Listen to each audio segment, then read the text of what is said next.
हाय दोस्तों, शुरू करते हैं एक नई वीडियो जिसका टाइटल है आस्तिक वर्सेस नास्तिक पार्ट 2। पार्ट 1 मैंने बना के अपलोड किया। उसमें जो लोगों के पास मैसेज गया, मुझे लगता है थोड़ी-सी उसमें दिक्कत आई। लोगों को ये लगा कि मैं नास्तिकता को प्रमोट कर रहा हूँ। So I am frankly speaking, I am not promoting एथियस्टिज्म।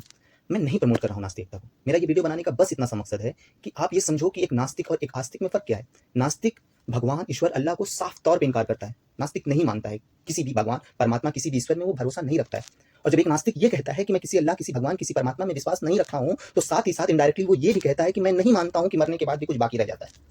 मरने के बाद भी कुछ बचता है, वो नहीं मानता है। जबकि हिंदू धर्म में ये कन्फर्म है कि ये शरीर जो है ये मरती है, बाकी आत्मा नाश्वर है, आत्मा कभी नहीं मरती है।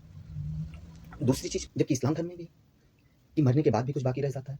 बरज़ख का ज़िक्र अल्लाह रब्बुल इज़्ज़त ने कलाम पाक में कई दफ़ा किया है। बरज़ख मैं आपको थोड़ा समझा दूँ। बरज़ख होता है इंसान के मरने के बाद कब्र की ज़िंदगी। हमारे यहाँ जन्नत या जहन्नम इस्लाम में परमानेंटली होता है, जबकि हिंदुइज़्म में स्वर्ग और नर्क परमानेंटली नहीं होता है। वहाँ पे इंसान जब मरता है, उसके good deeds and bad deeds के अकॉर्डिंग, उसके नेकी और उसकी बदी के अकॉर्डिंग, उसके अच्छे कार्य और बुरे कामों के हिसाब से उसे स्वर्ग या नर्क में रखा जाता है, लेकिन हमेशा के लिए नहीं। हिंदुइज़्म में कुछ दिनों के लिए रखा जाता है, उसके बाद फिर से उसे पुनर्जन्म का कॉन्सेप्ट आ जाता है। वो दोबारा जन्म लेके इसी दुनिया में आता है और ये साइकिल ऐसे हिंदुइज़्म में चलती रहती है जब तक उसे मोक्ष की प्राप्ति नहीं होती है। लेकिन इस्लाम धर्म में जब इंसान मरता है तो वहाँ से उसकी कब्र की ज़िंदगी स्टार्ट होती है, जिसे बरज़ख कहा जाता है। और फिर लास्ट में जब फाइनल आखिरत का दिन आता है, फाइनल जजमेंट का दिन आता है, उसके बाद इंसान को स्वर्ग या नर्क में परमानेंटली तौर पे डाल दिया जाता है और वो हमेशा वहीं रहता है। ऐसा नहीं कि कुछ दिन स्वर्ग में रह के फिर उसके बाद दोबारा इंसान का पुनर्जन्म, इस्लाम के अकॉर्डिंग ये नहीं है। तो आप समझिए, वो इंसान जो एक नास्तिक है, वो साफ तौर पे इनकार कर दे रहा है इन चीज़ों का। बाकी मैं इस्लाम के अकॉर्डिंग आपको समझाने की कोशिश करूँ तो अल्लाह रब्बुल इज़्ज़त ने कुरान मजीद में 145 टाइम अल नार का जिक्र किया है, जहन्नम की आग का जिक्र किया। 77 टाइम्स, 77 बार नर्क जहन्नम का जिक्र किया। 11 टाइम्स कब्र का जिक्र हुआ और कई बार बरज़ख का जिक्र हुआ। 147 टाइम्स स्वर्ग, जन्नत का जिक्र हुआ। इन चीज़ों को क्यों बताया गया? ताकि आपके अंदर डर पैदा हो, आप डरें, आप बुरे कामों से बचें। एक नास्तिक इन चीज़ों को साफ तौर पे इनकार कर देता है, उसके बाद भी वो इंसानियत बचाए रखता है। लेकिन एक आस्तिक, एक बिलीवर्स, जिसको कई बार इन चीज़ों से डराया गया है, जो इसका भरोसा है कि मेरे मरने के बाद मुझे स्वर्ग या नर्क में डाल दिया जाएगा मेरे कर्मों के अकॉर्डिंग, बावजूद इसके हम नहीं डर रहे हैं। तो ये दिमाग में आपके ख्याल नहीं आता है कि ऐसा क्यों?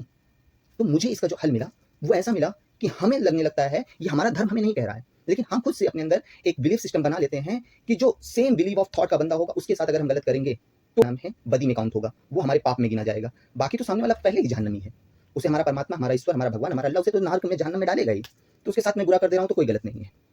मेरे दोस्तों, ये काम तो आपके परमात्मा, आपके ईस्ट, आपके अल्लाह, आपके भगवान का है ना, उन्हीं के ऊपर छोड़ दीजिए। जन्नत जहन्नम उन्हीं तक रहने दीजिए, वो डालेंगे। आप एक इंसान को इंसान मान के उसके साथ बर्ताव क्यों नहीं कर सकते हैं? यहीं पे आके एक आस्तिक एक नास्तिक से पीछे हो जा रहा है। उसको यही चीज़ आके रोक दे रही है कि सेम बिलीव ऑफ थॉट वाले इंसान के साथ हमको अच्छा बर्ताव करना है। बाकी जहन्नम से डराया गया आपको। तिरमिज़ी शरीफ की हदीस है, आप सल्लल्लाहु अलैहि वसल्लम फरमाते हैं कि जो कब्र है वह जन्नत के बागों में से एक बाग है या फिर जहन्नम के गड्ढों में से एक गड्ढा। कब्र से सिर्फ, और कब्र के बाद अभी जहन्नम की बात तो बहुत दूर है। अलनार का जिक्र तो बहुत लंबा है। जहन्नम की आग डरा देगी आपको, बावजूद इसके हम गलत काम कर रहे हैं। हम एक इंसान को इंसान के तरीके से ट्रीट नहीं कर पा रहे हैं।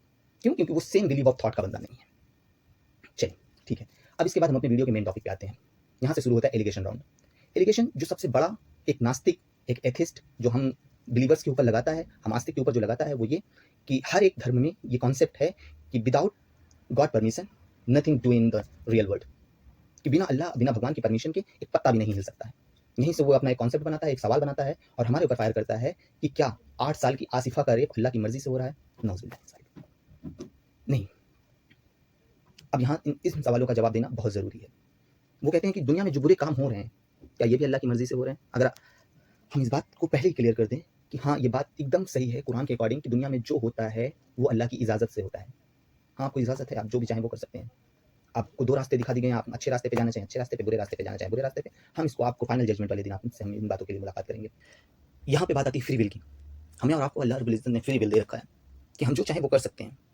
कुरान मजीद के सूरह अल आराफ में अल्लाह रब्बुल इज़्ज़त ने वाज़ेह तौर पर इरशाद फरमा दिया है कि और वो जब कोई निर्लज्जता, बुराई का काम करते हैं तो कहते हैं कि हमने अपने बाप दादाओं को इस पर पाया है और अल्लाह हमें इसका हुक्म देता है। ए नबी, फरमा दीजिए कि अल्लाह कभी निर्लज्जता, बुराई के कामों का हुक्म नहीं देता, और क्या तुम अल्लाह के जिन में ऐसी बातें लगाते हो जिनका तुम्हें इल्म नहीं?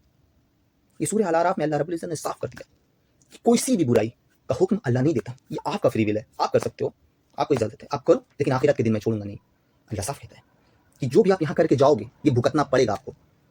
इसमें अल्लाह की मर्जी नहीं है, अल्लाह ने इजाज़त दे रखी है बस कि हाँ, जो मर्जी आपको पावर दे रखा है, फ्री विल दे रखा है, आप कर सकते हो, बाकी आप जिम्मेदार होगी। इसी चीज़ को हम दूसरे एग्जाम्पल के तौर पर समझते हैं।